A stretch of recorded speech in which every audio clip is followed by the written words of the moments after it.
লন্ডনে বেগম খালেদা জিয়াকে স্বাগত জানালেন তারেক রহমান সহ নেতাকর্মীরা। হিথ্রো থেকে হাসপাতালে যাচ্ছেন।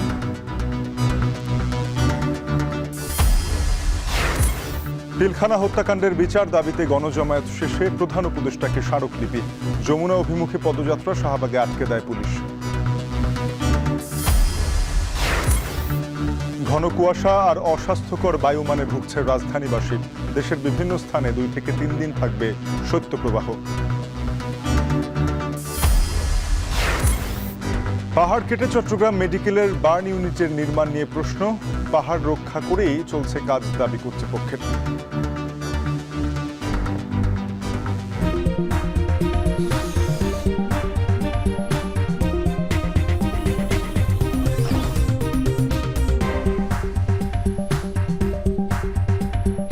এখন বিকেলে স্বাগত, আপনাদের সাথে আছি আমি তানজিম শাফিন।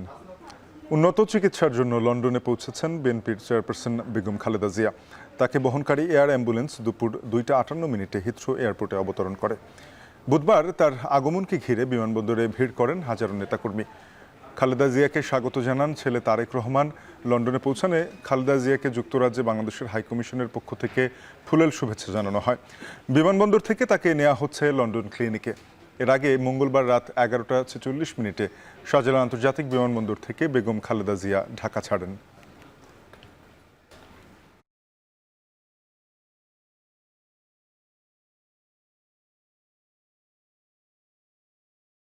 আমরা উদ্গ্রীব হয়ে অপেক্ষা করছি কখন দেশমাতা বেগম খালেদা জিয়া লন্ডনে নামবেন।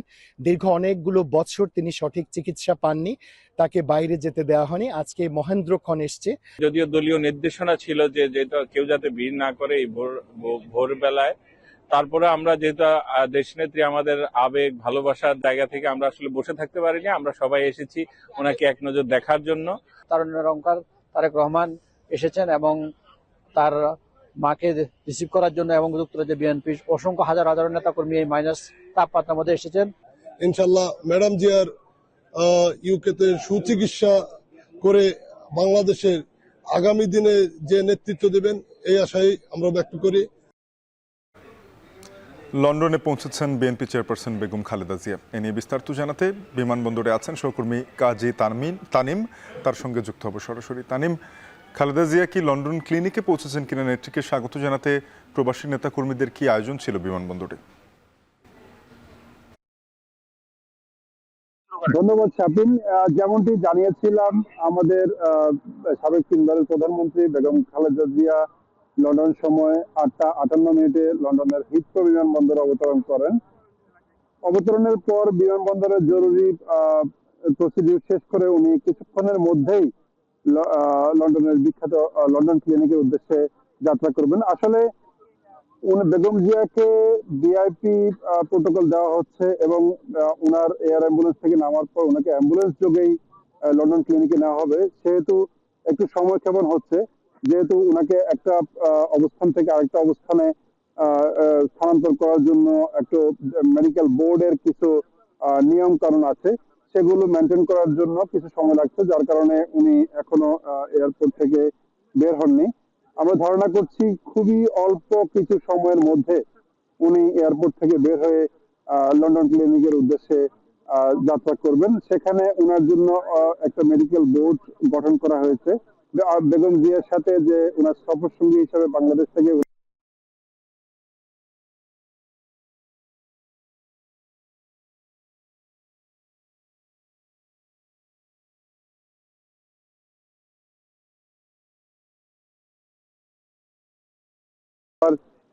বাংলাদেশের মাটিতে ফিরে যাবেন বলে উনি প্রত্যয় ব্যক্ত করেন। ভোর 6টা থেকেই লন্ডনের হিথ্রো বিমানবন্দরে প্রায় বেগম জিয়াকে এক নজর দূর থেকে দেখার জন্য উৎসুক নেতাকর্মীদের উপস্থিতি লক্ষ্য করা গেছে। লন্ডনে আজকে তাপমাত্রা হিমাঙ্কের নিচে অবস্থান করছে। এই ঠান্ডা আবহাওয়ার মধ্যেও শত শত নেতাকর্মীর উপস্থিতি জানান দেয় বেগম জিয়া শুধু 3 বারের প্রধানমন্ত্রী ছিলেন না, বাংলাদেশের জনগণের মণিকোঠায় উনি একটা স্থান করে নিয়েছেন। এছাড়া যদি বলতে হয়, 7 সাগর 13 নদী পার হয়ে দীর্ঘ প্রায় 7.5 বছর পরে মা ছেলের যে মিলন, এই মিলনের যে আবেগ ঘন পরিবেশ সৃষ্টি হবে, সেই পরিবেশে নেতাকর্মীদের মনেও এক ধরনের আবেগ অনুভূতি কাজ করছে। সেই অনুভূতির ডাকে সাড়া দিয়েই আজকে লন্ডনের হিথ্রো বিমানবন্দরে শত শত নেতাকর্মী বেগম জিয়াকে দূর থেকে এক নজর দেখার জন্য এখানে অপেক্ষমান আছেন। আমরা ওনার অবতরণের পর বিমানবন্দরের ভেতরে অবস্থানরত নেতাদের সাথে কথা বলে জেনেছি সেখানে অল্প কিছুক্ষণের মধ্যেই ওনার যে ইমিগ্রেশন যে প্রসিডিউর আছেন এবং ওনাকে যে অ্যাম্বুলেন্সে স্থানান্তর করা হবে এয়ার অ্যাম্বুলেন্স থেকে সেগুলো শেষ করে উনি কিছুক্ষণ সময়ের মধ্যেই ঠিক এই রাস্তা দিয়েই উনি লন্ডন ক্লিনিকে যাবেন। লন্ডন ক্লিনিক সম্পর্কে যদি বলতে হয়, এই হাসপাতালটি আসলে এটা বেসরকারি হসপিটাল যেখানে বিভিন্ন দেশের রাষ্ট্রপ্রধান এবং এখানকার যুক্তরাজ্যের রাজ পরিবারের লোকজন চিকিৎসা সেবা নিয়ে থাকেন। আসলে উন্নত চিকিৎসা সেবার সকল সরঞ্জাম সম্বলিত এই হসপিটালেই বেগম জিয়াকে চিকিৎসা সেবা দেওয়া হবে, তাই নেতাকর্মীরাও অনেকটা আশ্বস্ত হচ্ছেন ওনার সুস্থতার বিষয়ে। তো এই ছিল আমার কাছে লন্ডনের হিথ্রো বিমানবন্দর থেকে সর্বশেষ পরিস্থিতি। কাজী তানিম যুক্ত হয়েছিলেন লন্ডন থেকে, জানাচ্ছিলেন হিথ্রো বিমানবন্দরে অবতরণ করেছে বেগম খালেদা জিয়াকে বহনকারী এয়ার অ্যাম্বুলেন্সটি। কিছুক্ষণের মধ্যে তিনি যাত্রা করবেন লন্ডন ক্লিনিকের উদ্দেশ্যে, তারই সবশেষ খবর। এদিকে জিয়া অরফানেজ ট্রাস্ট দুর্নীতি মামলায় 10 বছরের সাজা বাতিল চেয়ে বিএনপি চেয়ারপারসন বেগম খালেদা জিয়ার আপিল আবেদনের উপর দ্বিতীয় দিনের শুনানি শেষ। পরবর্তী শুনানি হবে আগামীকাল সকালে। প্রধান বিচারপতির নেতৃত্বে 4 বিচারপতির আপিল বেঞ্চে বেগম জিয়ার আইনজীবীরা শুনানি করেন। বিএনপি চেয়ারপারসনের একাধিক আইনজীবী শুনানিতে যুক্তিতর্ক তুলে ধরেন। তারা এই মামলায় ও জিয়া অরফানেজ ট্রাস্টের অর্থ আত্মসাতের সঙ্গে খালেদা জিয়ার কোনো সম্পৃক্ততা নেই বলে জানান। ট্রাস্টের সঙ্গে তার কোনো সম্পর্ক নেই। আইনজীবীরা দাবি করেন, রাজনীতি থেকে দূরে রাখতেই সাজানো মামলায় খালেদা জিয়াকে সাজা দেওয়া হয়েছে। 2018 সালের 8 ফেব্রুয়ারি জিয়া অরফানেজ ট্রাস্ট মামলায় 5 বছরের কারাদণ্ডাদেশ দেন বিচারিক আদালত। একই সঙ্গে তারেক রহমান সহ সব আসামিদের 10 বছরের সাজা দেওয়া হয়। পরে হাইকোর্ট খালেদা জিয়াকে 10 বছরের কারাদণ্ড দেন। আদালত নিজেই পয়েন্ট আউট করেছে যে টাকার কথা বলা হয়েছে এবং যে অ্যাকাউন্টের কথা বলা হয়েছে সেইখানে বেগম খালেদা জিয়ার কোনো স্বাক্ষরই নাই। জনাব তারেক রহমানের ক্ষেত্রেও প্রযোজ্য এবং তাকেও এই মামলায় সাজা দিয়েছেন। এটা খুবই দুঃখজনক এবং অপ্রত্যাশিত এবং রাজনৈতিক উদ্দেশ্য প্রণোদিত। পিলখানা হত্যাকাণ্ডের সুষ্ঠু বিচার, নির্দোষ বিডিআর সদস্যদের মুক্তি ও ভুক্তভোগীদের পুনর্বাসনের দাবিতে গণজমায়েত শেষে স্মারকলিপি দেওয়া হয়েছে প্রধান উপদেষ্টাকে। সকালে কেন্দ্রীয় শহীদ মিনারে কর্মসূচি শেষে পদযাত্রা শুরু হয় যমুনা অভিমুখে। পরে শাহবাগে পুলিশ আটকে দিলে সেখানেই অবস্থান নেন বিক্ষোভকারীরা। পরে স্মারকলিপি পৌঁছে দেন প্রতিনিধি দল। আর পরবর্তী দিক নির্দেশনার জন্য 11 সদস্যের অ্যাডহক কমিটি গঠন করেছে পিলখানা হত্যার সুষ্ঠু বিচার প্রত্যাশীরা। বিস্তারিত থাকছে আহমেদ অনিকের প্রতিবেদনে। জুলাই আগস্টের গণ অভ্যুত্থানের মধ্য দিয়ে দেশের সর্বস্তরে ন্যায় বিচারের যে আকাঙ্ক্ষা তৈরি হয়েছে তাই যেন কণ্ঠে ধারণ করেছেন পিলখানা হত্যায় ভুক্তভোগীরা। বুধবার সকাল থেকেই রাজধানীর কেন্দ্রীয় শহীদ মিনার প্রাঙ্গণে উপস্থিত হতে শুরু করেন বিভিন্ন জেলা থেকে আসা পিলখানা হত্যাকাণ্ডে নির্যাতনের শিকার দাবি করা সৈনিক ও তাদের পরিবারের সদস্যরা। তাদের অভিযোগ, তৎকালীন সরকার এই হত্যাকাণ্ডকে বিডিআর বিদ্রোহ হিসাবে চালিয়ে প্রকৃত অপরাধীদের আড়াল করেছে। সম্পূর্ণটা ষড়যন্ত্র ছিল, তৎকালীন সরকারের ষড়যন্ত্র ছিল বিডিআরকে ধ্বংস করে দেয়া।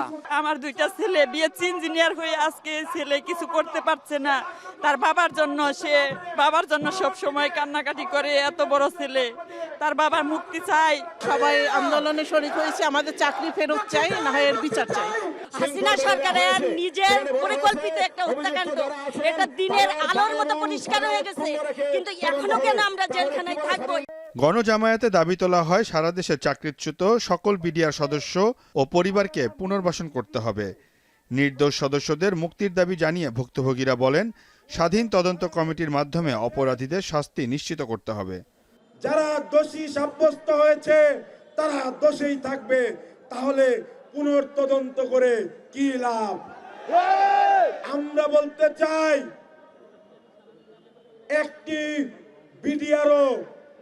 একজন বিডিআরও যদি রাষ্ট্রীয় জুলুমের শিকার হয় এই নতুন বাংলাদেশে আমরা ছাত্র সমাজ তা মেনে নেব না।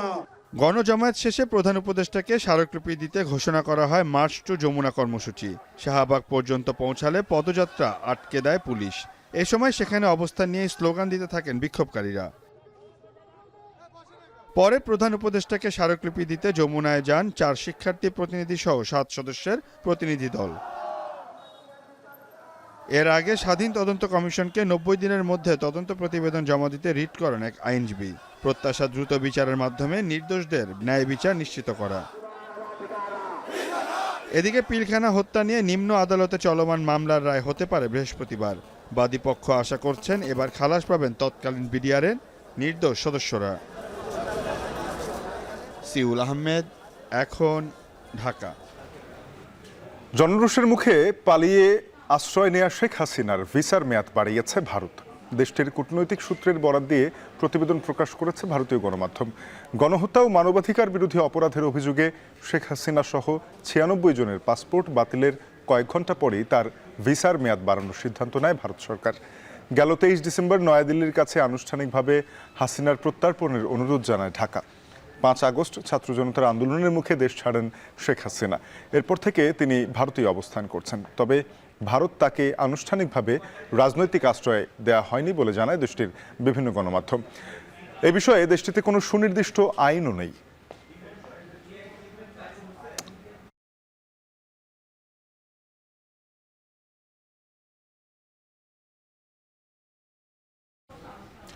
এদিকে শেখ হাসিনার ভারতীয় ভিসার মেয়াদ বাড়ানোর বিষয়টি জনগণ ভালোভাবে নেয়নি বলে মন্তব্য করেছেন বিএনপির সিনিয়র যুগ্ম মহাসচিব অ্যাডভোকেট রুহুল কবির রিজভী। সকালে গ্যান্ডারিয়ায় জুলাই অভ্যুত্থানে নিহত 4 জনের পরিবারের সঙ্গে সাক্ষাৎ শেষে তিনি কথা বলেন। আমাদের দেশের যে মুদ্রণ শিল্পের যে যিনি সভাপতি বা আরও যারা কয়েকজন আছেন তারা এই কারসাজির সাথে জড়িত আছেন, এটা আপনাদের সংবাদপত্রেই এই সংবাদটি বেরিয়েছে।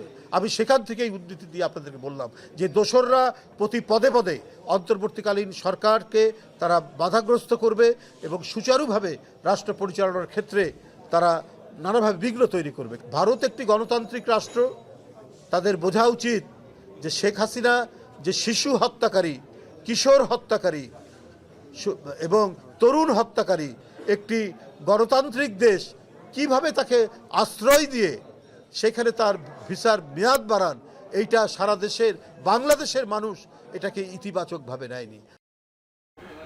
বাস ও সিএনজি স্ট্যান্ডগুলোতে চাঁদাবাজি সহ সব অনিয়মের বিরুদ্ধে প্রতিরোধ গড়ে তোলার আহ্বান জানিয়েছেন জাতীয় নাগরিক কমিটির মুখ্য সংগঠক সার্জিস আলম। দুপুরে নরসিংদীর শিবপুরে ইটখোলা মোড়ে এক পথসভায় আহ্বান জানান তিনি। বলেন, হাসিনা তার দোসরদের দিয়ে প্রতিটি স্থানে চাঁদাবাজি করিয়েছে। এখনও বাস ও সিএনজি স্ট্যান্ডগুলোতে চাঁদাবাজি হচ্ছে। বুধবার জুলাই ঘোষণাপত্র প্রসঙ্গে সব শ্রেণী পেশার মানুষকে জানাতে শিবপুরে লিফলেট বিতরণ করেন সার্জিস। এ সময় জুলাই অভ্যুত্থানে শহীদদের রাষ্ট্রীয় স্বীকৃতি ও আহতদের বিনামূল্যে চিকিৎসা সেবা প্রদান, ঘোষণাপত্রে বৈষম্যবিরোধী ছাত্র আন্দোলনের নেতৃত্ব উল্লেখ, আওয়ামী খুনি ও দোসরদের বিচার নিশ্চিত করার স্পষ্ট অঙ্গীকার, সংবিধান বাতিল করে নির্বাচন গণপরিষদ গঠনের মাধ্যমে নতুন গণতান্ত্রিক সংবিধান প্রণয়নের অঙ্গীকার ব্যক্ত করা ও ফ্যাসিবাদী রাষ্ট্র কাঠামো বিলোপের করে সংস্কারের ওয়াদা প্রদান সহ ঘোষণাপত্রে 7 দফা অন্তর্ভুক্তের দাবি জানান সংগঠনের মুখ্য সংগঠক। পথসভায় জাতীয় নাগরিক কমিটির নেতারা উপস্থিত ছিলেন।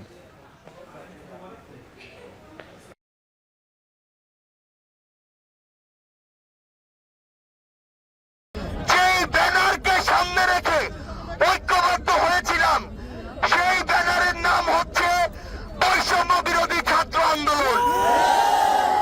এই ব্যানারের নাম এবং এই ব্যানারের নেতৃত্বের কথা পরিষ্কারভাবে ঘোষণাপত্রে উল্লেখ থাকতে হবে।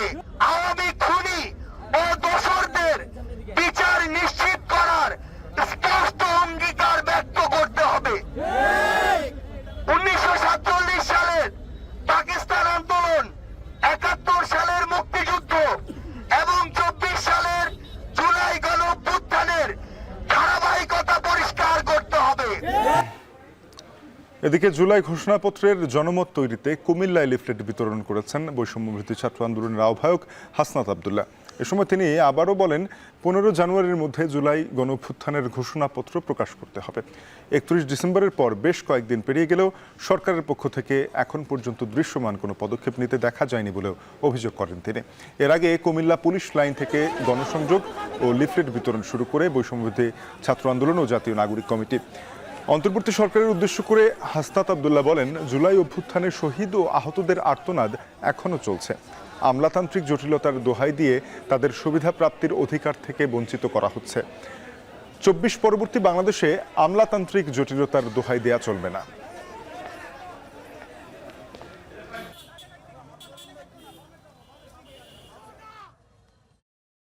জুলাইয়ের যে প্রেরণা, এটার ঘোষণাপত্রের এখনো পর্যন্ত আমরা 31 ডিসেম্বর যেখানে দেওয়ার কথা ছিল, আমরা সরকারের ঘোষণায় আশ্বস্ত হয়ে আমরা পিছিয়ে আসলেও এখনো পর্যন্ত সরকার কোনো দৃশ্যমান পদক্ষেপ নেয়নি এবং সকল শ্রেণী পেশার মানুষের অংশগ্রহণের মধ্য দিয়ে আমরা সরকারকে এই বার্তাটি স্পষ্ট করতে চাই, 15 জানুয়ারির মধ্যে এই গণঅভ্যুত্থানের এই জুলাই প্রক্লেমেশন অফ জুলাই রেভলিউশনকে ঘোষণা করতে হবে। স্মার্ট কার্ড চালু হওয়ায় নিম্নবিত্তের স্বস্তির পাশাপাশি দুর্নীতি ও দুর্বৃত্তায়ন কমবে বলে আশাবাদী বাণিজ্য উপদেষ্টা শেখ বশিরউদ্দিন। টিসিবি কার্যক্রম উদ্বোধন করে তিনি কথা বলেন। এদিকে পর্যাপ্ত চাল থাকলেও দাম বৃদ্ধির জন্য মজুতদারদের দায়ী করেন বাণিজ্য উপদেষ্টা। আর সচিবালয়ে খাদ্য উপদেষ্টা আলী ইমাম মজুমদার জানান, চলতি মাসেই গভর্নমেন্ট টু গভর্নমেন্ট পদ্ধতিতে 1,75,000 টন চাল আসছে। রকিবুল রাহাতের প্রতিবেদন। দেশে অনেক নিত্য প্রয়োজনীয় পণ্যের বাজার যখন চড়া, তখন নিম্নবিত্ত মানুষের ভরসা ট্রেডিং কর্পোরেশন অব বাংলাদেশ টিসিবির পণ্যে। টিসিবি ট্রাকের পেছনে লম্বা লাইন সেটাই বলছে।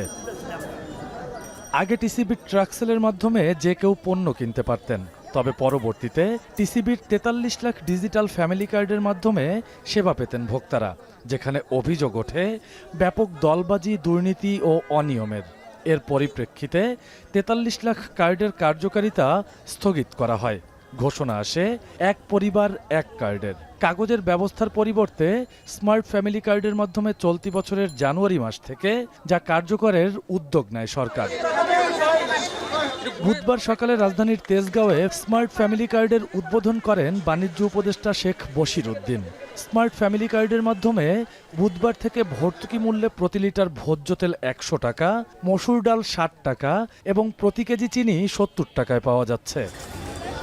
এ সময় ডিলারের কাছ থেকে পণ্য কিনতে আসা কার্ডধারীরা বলেন, আগের চেয়ে ভোগান্তি কমেছে, তবে চাল না থাকায় ক্ষোভও জানান কয়েকজন। আগে তো মনে করেন সবাই নিতে পারছে, আমার কার্ড দিয়া আমার আম্মু নিতে পারছে, আমার আব্বু নিতে পারছে, এখন তো হেরা পারবো না, আমারটা আমায় নিতে হইব। আমরা তো গরিব মানুষ, একটু কম দামে পাইলেই আমাকে সুবিধা। চাইলটা দিলে তো আরো ভালো হইতো, চাইলটা তো দেয় নাই। দুর্নীতি করার কোনো সিস্টেম নাই, স্মার্ট থাকলে এটা ভালো হয়েছে। এদিকে ট্রাক সেলের মাধ্যমে পণ্য কিনতে না পারায় অভিযোগও করেন অনেকে। নতুন কার্ড আসছে যে আমাকে কেউ নিউজ দেয় নাই, আমরা নতুন কার্ডের মাল এখনো পাচ্ছি না। যাদের কার্ড হবে না তারা তো এটাতে বঞ্চিত হয়ে গেল। এখন পর্যন্ত 63 লাখ স্মার্ট কার্ড বিতরণ করা হয়েছে। বাণিজ্য উপদেষ্টা বলেন, আগামীতে আরও 35 থেকে 40 লাখ অতিরিক্ত কার্ড বিতরণ করা হবে। তাতে নিম্নবিত্ত অনেকেই সুবিধার আওতায় আসবে। আমরা টিসিবি ক্রয় কার্যক্রমকেও আরো বড় করার জন্য, আমরা এটার বেজ আরো বড় করার জন্য আমরা যেন অন্য মাঝারি ধরনের ব্যবসায়ীরাও, কারণ আপনারা জানেন যে টিসিবি বছরে প্রায় 12,000 কোটি টাকার পণ্য ক্রয় করে, সেটা একটা ব্যাপক খুব বড় একজন ক্রেতা। আমনের ভরা মৌসুম ও আমদানিতে শুল্ক ছাড়ের পরেও চালের বাজার অস্থিতিশীল কেন? এমন প্রশ্নে বাণিজ্য উপদেষ্টা জানান, অসাধু ব্যবসায়ীদের মজুতের কারণে চালের বাজার অস্থিতিশীল হয়ে উঠেছে। আমাদের তথ্য উপাত্ত অনুযায়ী বাজারে চালের কোনো ঘাটতি নেই। সরকারের নিজস্ব যে মজুত সেখানেও ঘাটতি নেই, স্থানীয় উৎপাদনেও তেমন ঘাটতি নেই, কারণ আমরা আমনের ভরা মৌসুম পার করছি এই মুহূর্তে। প্রতিদিনই জমা হচ্ছে। এদিকে সচিবালয়ে খাদ্য উপদেষ্টা জানিয়েছেন, চলতি মাসেই সরকারিভাবে 1,75,000 টন চাল আমদানি করা হবে। 1 লাখ টন বার্মা থেকে G2G ভিত্তির মাধ্যমে এটা কনফার্ম হয়ে গেছে, আর 50,000 টন পাকিস্তান থেকে আমাদের আলোচনা কনক্লুড হয়েছে। তো আমরা এটা ক্যাবিনেট যেটা পারচেজ কমিটি যেটা আছে সেটা আগামী মিটিং আমরা সেটা নিয়ে যাব। আরও একটা 50,000 টনের দরপত্র সম্ভবত আগামীকাল, 9 তারিখ কবে আছে, আগামীকাল সম্ভবত। গেল 15 বছরে দেশের রঞ্জে রঞ্জে দলীয়করণের ছাপ পড়েছে অভিযোগ করে খাদ্য উপদেষ্টা হুঁশিয়ারি দিয়ে বলেন, সিন্ডিকেট ভাঙতে মজুদ বিরোধী যত আইন আছে তা কার্যকর করতে নির্দেশ দেওয়া হয়েছে। রকিবুল রাহাত, এখন, ঢাকা।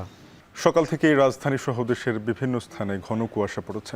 কুয়াশার সঙ্গে আছে শীতের হিমেল হাওয়া, তাতে শীতের অনুভূতি কিছুটা বেড়েছে। আর দিন আর রাতের তাপমাত্রার পার্থক্য বেশি হওয়াতে শীত বেশি অনুভূত হচ্ছে বলে জানিয়েছে আবহাওয়া অফিস। এছাড়াও মৃদু থেকে মাঝারি এরকম শৈত্যপ্রবাহ থাকবে আরও 2 থেকে 3 দিন। আরও জানাচ্ছেন গালিব ইবনে রিয়াজ। গত সপ্তাহের শৈত্যপ্রবাহ শেষ হতে না হতেই আবারও সারা দেশে মৃদু ও মাঝারি শৈত্যপ্রবাহ বইছে। পূর্বাভাস অনুযায়ী বুধবার সকাল থেকে বেলা 12টা পর্যন্ত ঢাকায় দেখা মেলেনি সূর্যের। সেই সাথে কনকনে ঠান্ডা বাতাস বাড়িয়ে দিয়েছে শীতের তীব্রতা। আর তাই কর্মব্যস্ত দিনে খেটে খাওয়া মানুষের ভোগান্তি চরমে। আমার কোনো কাজ কাম করুন জানা, করতে বাইরে জানা, ঠান্ডার কারণে বেচা কিনা কম, তারপর আপনার কাস্টমার আইতেছে না, অনেক বিভিন্ন সমস্যা। ঠান্ডা তো খুবই ভয়াবহ পরিস্থিতি, কারণ হচ্ছে রাস্তায় বের হলে তো আরো বেশি ঠান্ডা বাতাস, কোনো জায়গায় তো যাওয়াও যাচ্ছে না। বাংলাদেশ সরকারকে বা যারা বৃত্তশালী রয়েছেন তারা যেন গরিব দুঃখী মানুষকে কিছু সাহায্য সহযোগিতা করেন, বিশেষ করে কম্বল, কাপড় চোপড় এগুলি দেন। আবহাওয়া অফিস বলছে, দিনে সূর্যের দেখা না পাওয়ায় স্বাভাবিকের তুলনায় শীত বেশি অনুভূত হচ্ছে। আর উত্তরাঞ্চলে যে বৃষ্টি হওয়ার কথা ছিল তা না হওয়ায় কুয়াশাও বেশি। আমাদের যে পূর্বাভাস ছিল যে 1 থেকে 2টি মাঝারি থেকে তীব্র শৈত্যপ্রবাহ এবং 2 থেকে 3টি মৃদু থেকে মাঝারি ধরনের শৈত্যপ্রবাহ জানুয়ারি মাসের জন্য। এবার এটা স্বল্প মেয়াদী শৈত্যপ্রবাহ, একটা তো মৃদু থেকে মাঝারি ধরনের শৈত্যপ্রবাহ আসার সম্ভাবনা আছে। এদিকে নিম্ন বায়ুমানের দিক থেকে এদিন বিশ্বের সব শহরের মধ্যে ঢাকার অবস্থান দ্বিতীয়। আইকিউএয়ারের হিসেবে সকালে স্কোর রেকর্ড করা হয় 223, আর বাতাসে অতি ক্ষুদ্র বস্তুকণা স্বাভাবিকের থেকে 25 গুণ বেশি, যা স্বাস্থ্যের জন্য খুবই ঝুঁকিপূর্ণ। বুধবার সকালে ঢাকার সর্বনিম্ন তাপমাত্রা রেকর্ড করা হয়েছে 16.3 ডিগ্রি সেলসিয়াস, আর দেশের সর্বনিম্ন তাপমাত্রা ছিল যশোরে 12.8 ডিগ্রি সেলসিয়াস। আগামী 2 থেকে 3 দিন মৃদু থেকে মাঝারি শৈত্যপ্রবাহ অব্যাহত থাকবে। এরপর স্বাভাবিক তাপমাত্রায় ফিরে আসবে। গালিব ইবনে রিয়াজ, এখন, ঢাকা। পাহাড় কাটা নয়, বরং পাহাড় সুরক্ষা করেই চট্টগ্রাম মেডিকেল কলেজ হাসপাতালের বার্ন ইউনিট নির্মাণ হচ্ছে বলে দাবি করেছে কর্তৃপক্ষ।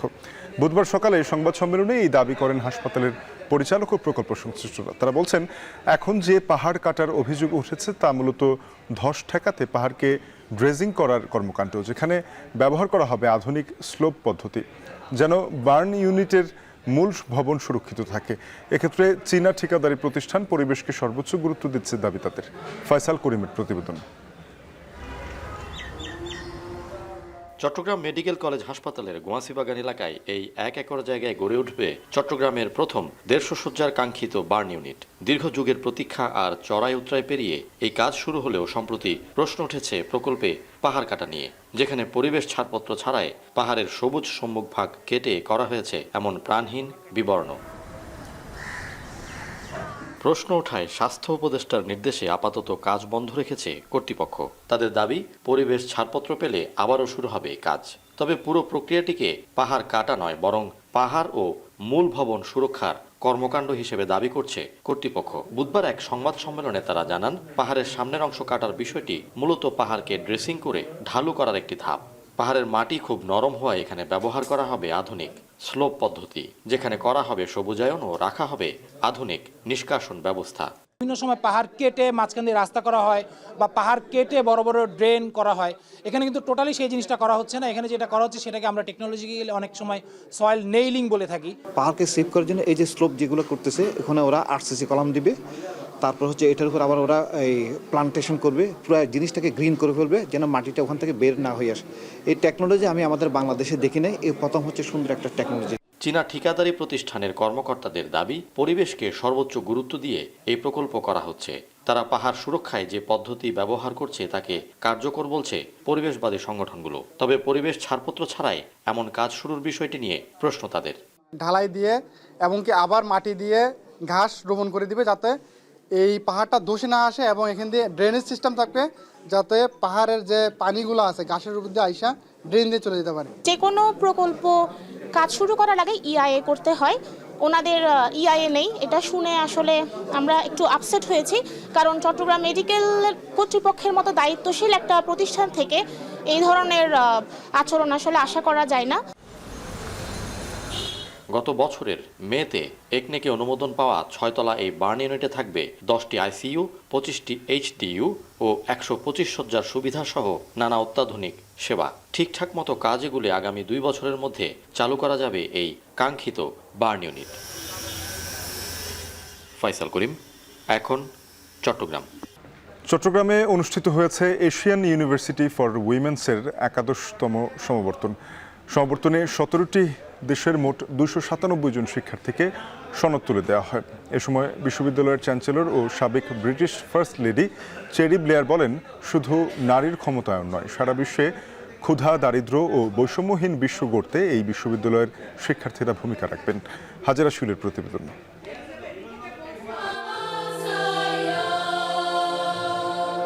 17টি দেশের জাতীয় সঙ্গীত পরিবেশনের মাধ্যমে শুরু হয় সমাবর্তন। চট্টগ্রাম নগরীর বাইজিদের স্থায়ী ক্যাম্পাসে অনুষ্ঠিত হয়েছে এশিয়ান ইউনিভার্সিটি ফর উইমেন্সের 11ম সমাবর্তন। সকালে ঐতিহ্যবাহী পোশাক ও পতাকা হাতে শিক্ষার্থীরা সারিবদ্ধভাবে সমাবর্তন স্থলে প্রবেশ করেন। 3টি ব্যাচের দেশি বিদেশি 3 শতাধিক শিক্ষার্থী এই আয়োজনে অংশ নেন। গ্র্যাজুয়েশনের অনুভূতি ব্যক্ত করতে গিয়ে দেশি বিদেশি শিক্ষার্থীরা জানান, শুধু একার এগিয়ে যাওয়া নয়, সারা বিশ্বের সুবিধা বঞ্চিত, দরিদ্র ও নিপীড়িত মানুষকে সাথে নিয়ে এগিয়ে যাওয়ার অর্জিত শিক্ষা কাজে লাগানোর সুযোগ দিয়েছে এই বিশ্ববিদ্যালয়। মূল্যবোধ হোক বা সেন্স অফ পারপাস হোক, এগুলোর পাশাপাশি আমরা যে একটা কমিউনিটি, এবং আমি একা গ্রো করে কখনো বেশি দূর যেতে পারবো না, আমার সবাইকে সাথে নিয়ে গ্রো করতে হবে। Yeah, it's kind of a stream. It's kind of a starting point as well. Yes, many things will happen, but I'm happy to be here today. সবার সাথে কিভাবে একসাথে কাজ করে একটা প্রবলেমকে সলভ করা, কিভাবে সবকিছুকে মানে এগিয়ে চলা সবাইকে নিয়ে, ওটা আমি মেইনলি এখান থেকে পেয়েছি।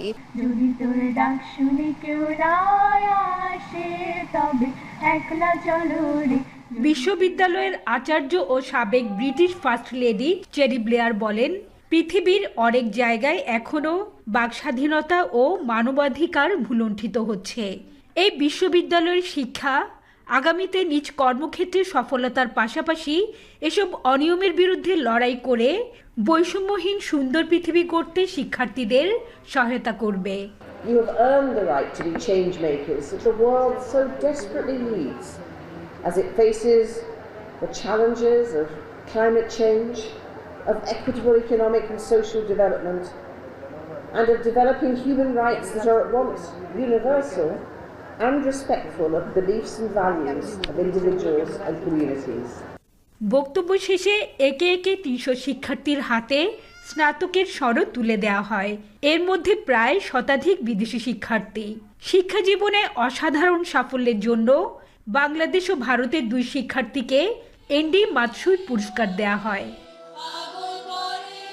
হাজেরা শিউলি, এখন চট্টগ্রাম।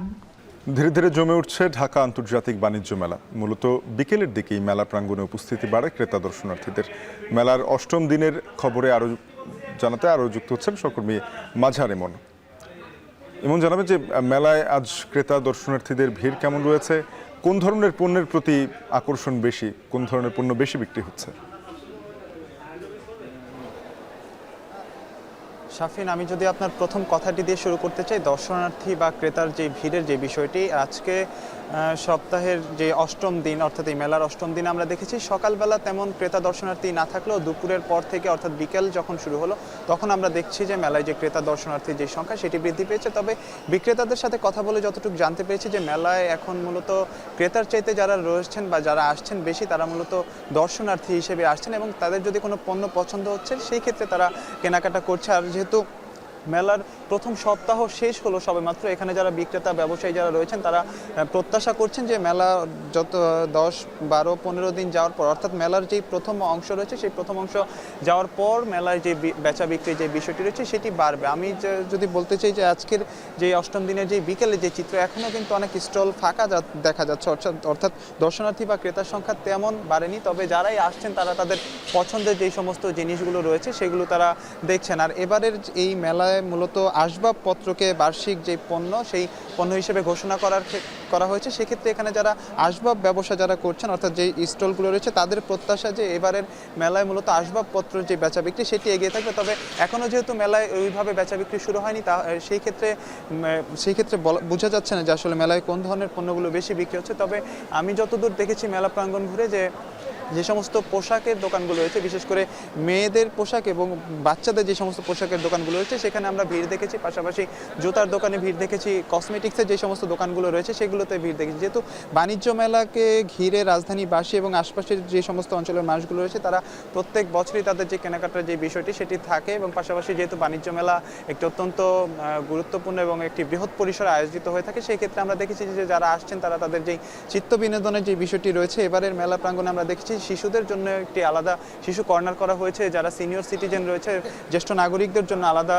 বিভিন্ন স্টল দেওয়া হয়েছে সুবিধার্থে, তারা যাতে নিরাপদে তারা যাতে দেখতে পারে স্টলের যে বেচা বিক্রি রয়েছে। সার্বিক বিষয়টি যদি বলতে চাই যে এবারের যে বাণিজ্য মেলা হচ্ছে 29তম আসরে, এই 29তম আসরে যে ক্রেতা দর্শনার্থীর যে সমাগম সেটি এখনও সেইভাবে শুরু না হলেও মেলা যত যাচ্ছে বা মেলা যত যাবে, যারা বিক্রেতা রয়েছে তাদের প্রত্যাশা যে এই ক্রেতা দর্শনার্থীর সংখ্যা আরও বাড়বে। আর যেটি বলছেন যে ক্রেতা দর্শনার্থীরা যেটি বলছে যে মেলা যেহেতু পূর্বাচল হয়, এখানে যাতায়াতের একটি বিষয় রয়েছে, মূল রাজধানী থেকে এই মেলা প্রাঙ্গণে আসতে বা যাতায়াতের যে বিষয়টি সেটি তাদের অনেক ভোগান্তি পোহাতে হয়। তাদের যে সরাসরি যে বাস ব্যবস্থা রয়েছে, টিসির যে বাস ব্যবস্থা সেটি যাতে আরও বৃদ্ধি করা হয় সেই বিষয়টিকেও তারা গুরুত্ব দিচ্ছেন, তাদের দাবি জানাচ্ছেন। এবং অনেকের প্রত্যাশা যে মেলার শেষের দিকে, অর্থাৎ মেলার শেষ সপ্তাহে অনেক পণ্যের ছাড়, অর্থাৎ যারা ক্রেতা দর্শনার্থী আসছেন অনেকেই ছাড়ের অপেক্ষায় রয়েছেন, যেটি মূলত মেলার শেষাংশে ছাড় দিবে। তো এই সার্বিক বিষয়টি পর্যালোচনা করলে বোঝা যায় যে মেলার যেই এবারের যে প্রেক্ষাপট, অর্থাৎ এই 5 আগস্টের পরে যে প্রেক্ষাপট, সেই প্রেক্ষাপটেরও কিন্তু একটি ভিন্ন ধারা এবারের বাণিজ্য মেলায় যুক্ত হয়েছে। সব মিলে আজকে মেলা অষ্টম দিনে আমরা দেখেছি যে বিকালের দিকে কিছুটা দর্শনার্থী বা ক্রেতা বাড়ছে। তবে বিক্রেতারা যেটি বলছেন যে এখনও দর্শনার্থীর সংখ্যাই বেশি রয়েছে, দিন যত যাবে তত ক্রেতার সংখ্যা বাড়বে। আর ক্রেতারা যেটি বলছেন যে দূরত্ব এবং মূল্যস্ফীতি দুটিকেই তারা সামনে এনে তাদের যে ক্রয়ের যে বিষয়টি সেটি তারা বলছেন। তো বাণিজ্য মেলা থেকে এই ছিল অষ্টম দিনের বিকেলের সবশেষ খবর। মেক্সিকো উপসাগরের নাম পরিবর্তন, গ্রিনল্যান্ড ও পানামা খাল দখল সহ ন্যাটো সদস্যদের চাঁদা বাড়ানোর হুঁশিয়ারি দিয়েছেন নবনির্বাচিত মার্কিন president Donald Trump.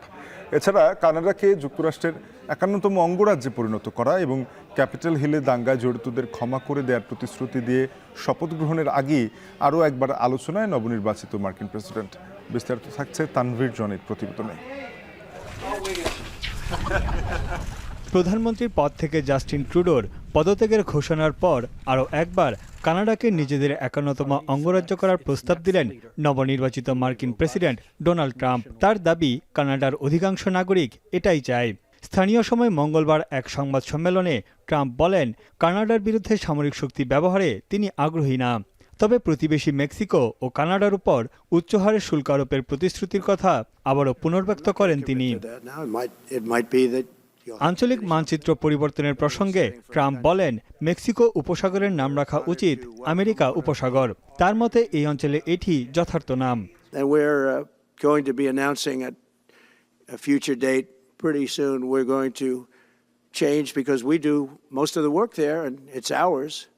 We're going to be changing, sort of the opposite of Biden, where he's closing everything up, essentially getting rid of. এদিকে গ্রিনল্যান্ড বিক্রির জন্য নয় বলে মন্তব্য করেছেন ডেনমার্কের এক পার্লামেন্ট সদস্য। জবাবে ট্রাম্প বলেন, গ্রিনল্যান্ড কেনার প্রস্তাবে ডেনমার্ক যদি বাধা দেয় তবে তাদের উপরও চড়া হারে শুল্ক আরোপ করা হবে। তবে এজন্য সামরিক শক্তি ব্যবহার করবেন না বলেও আশ্বাস দিয়েছেন Trump. We need Greenland for national security purposes. I've been told that for a long time, long before I even ran. I mean, people have been talking about it for a long time.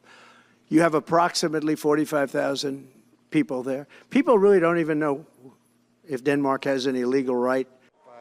Panama খাল হস্তান্তর নিয়ে প্রয়াত সাবেক মার্কিন president Jimmy কার্টারের সিদ্ধান্ত বড় ভুল বলেও অভিহিত করেন ট্রাম্প। খালের উপর মার্কিন নিয়ন্ত্রণ পুনরুদ্ধারের হুমকিও দিয়েছেন তিনি।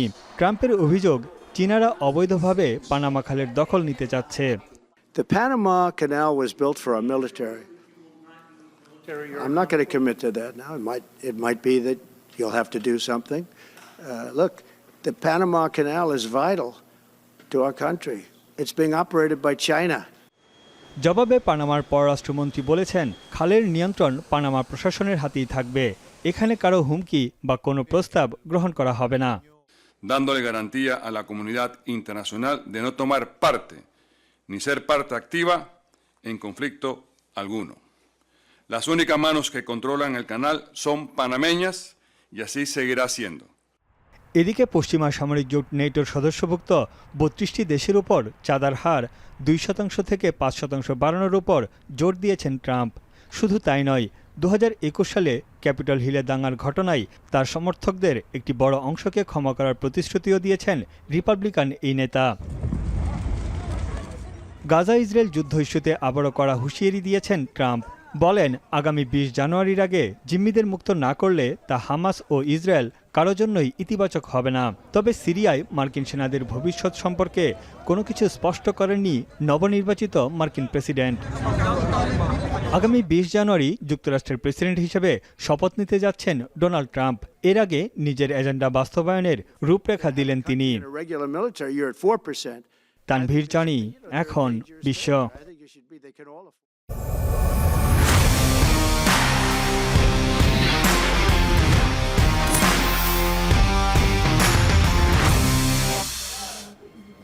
বিপিএল সহ ঘরোয়া আসরগুলোতে দেশীয় ক্রিকেটারদের প্রাধান্য দিতে ফ্র্যাঞ্চাইজিগুলোর প্রতি আহ্বান জানিয়েছেন বিসিবির সাবেক প্রধান নির্বাচক মিনহাজুল আবেদিন নান্নু। লেগ স্পিনার রিশাদ হোসেনকে বিপিএলে আটকে না রেখে বিগ ব্যাশে খেলার সুযোগ দিলেই ভালো হতো বলে মনে করেন তিনি। চলমান বিপিএলের উইকেট আগের চেয়ে মানসম্মত বলেও মনে করেন সাবেক অধিনায়ক। বিস্তারিত থাকছে শরীফ রওশনের প্রতিবেদনে। বিশ্বজুড়ে ফ্র্যাঞ্চাইজি ক্রিকেট টুর্নামেন্টের ছড়াছড়ি। এর মধ্যে জনপ্রিয়তার দিক দিয়ে অনেকটাই পিছিয়ে বিপিএল, যেখানে আইপিএল, বিগ ব্যাশ, SA20-তে খেলতে মুখিয়ে থাকে বিশ্বের নামকরা সব ক্রিকেটাররা। অন্যদিকে বিপিএল ফ্র্যাঞ্চাইজিগুলোর বেনামি ক্রিকেটারের মধ্যে অমাবস্যার চাঁদ হয়ে সামনে আসে শাহিন শাহ আফ্রিদি, মোহাম্মদ নবীর মতো খেলোয়াড়রা। এরপরও দেশের ক্রিকেটাররা বঞ্চিত থাকেন বিদেশিদের ভিড়ে। আরিফুল ইসলাম, সাব্বির রহমান, এবাদত হোসেনের সুযোগ মেলেনি মাঠে আলো ছড়ানোর। এমনকি বিগ ব্যাশের মতো হাই প্রোফাইল লিগের খেলাকেও দেশের ফ্র্যাঞ্চাইজি টুর্নামেন্টের জন্য প্রত্যাখ্যান করেছে রিশাদ হোসেনের মতো লেগ স্পিনার। তাতে খানিকটা হতাশই হয়েছেন মিনহাজুল আবেদিন নান্নু। আমাদের যেহেতু নোটেড কিছু প্লেয়ার আছে, পারফর্মার আছে, এদেরকে কিন্তু খেলানো খুবই জরুরি দরকার। যেমন রিশাদ অলরেডি টিম কয়টা ম্যাচ পায়নি, ও আমাদের জাতীয় দলের একটা স্ট্যাবলিশ ক্রিকেটার। ফ্র্যাঞ্চাইজি টুর্নামেন্টে আর বিগ ব্যাশ টুর্নামেন্টে কিন্তু বিশাল টুর্নামেন্ট, এই এক্সপিরিয়েন্সটা কিন্তু ওর কাজে লাগানো উচিত ছিল। এবার শুরু থেকে বিপিএল এর উইকেট ভালো হওয়ায় প্রশংসায় ভাসছে বিসিবি। গেল আসরের তুলনায় এ বছর শুরু থেকেই 200-র ঘরে প্রায় ম্যাচই দেখে বেশ উচ্ছ্বসিত সমর্থকরাও। তবে যা গেল আসরগুলোতে দেখা মেলেনি। এর সঙ্গে দ্বিপাক্ষিক সিরিজগুলোতেও উইকেট নিয়ে আলোচনাও কম হয়নি। বিপিএল এর এবারের উইকেটকে মানসম্মত বলছেন নান্নু। ক্রিকেটাররা যথেষ্ট সময় পেয়েছে, উইকেটগুলি রেস্ট পেয়েছে, যার কারণে আমার মনে হচ্ছে যে উইকেটের স্ট্যান্ডার্ডটা এখনো একটা ভালো দিকে আছে। উইকেটের আচরণটা যথেষ্ট ভালো ছিল এবং যথেষ্ট ময়েশ্চার। রাত্রের খেলায় শেষের দিকে ফিল্ডারদের যথেষ্ট অসুবিধা হচ্ছিল, তারপরেও সবাই অ্যাড্রেস করে ভালো ক্রিকেটটা খেলেছে। প্রতিবারই বিপিএল থেকে জাতীয় দলের জন্য ক্রিকেটার বাছাই করে বিসিবি। এবারও সেই আশাই ব্যক্ত করেন মিনহাজুল আবেদিন নান্নু। শরীফ রওশন, এখন, Dhaka. We are proud partner of defending champion Fortune Borisha. Legends, local heroes, foreign stars, all are glittering, powering a connected Bangladesh. শেষ করব এখন বিকেল, যাবার আগে শিরোনামগুলো আরেকবার। লন্ডনে বেগম খালেদা জিয়াকে স্বাগত জানালেন তারেক রহমান সহ নেতাকর্মীরা। হিথ্রো থেকে যাচ্ছেন হাসপাতালে।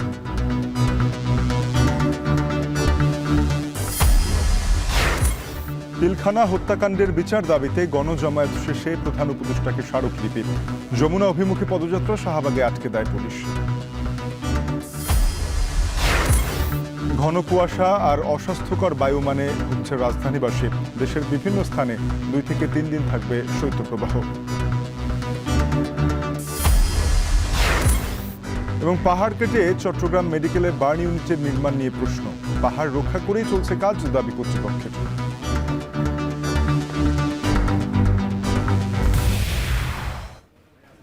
এই ছিল এখন বিকেলে। এখন টেলিভিশনের ওয়েবসাইট দেখতে ভিজিট করুন www.ekhon.tv।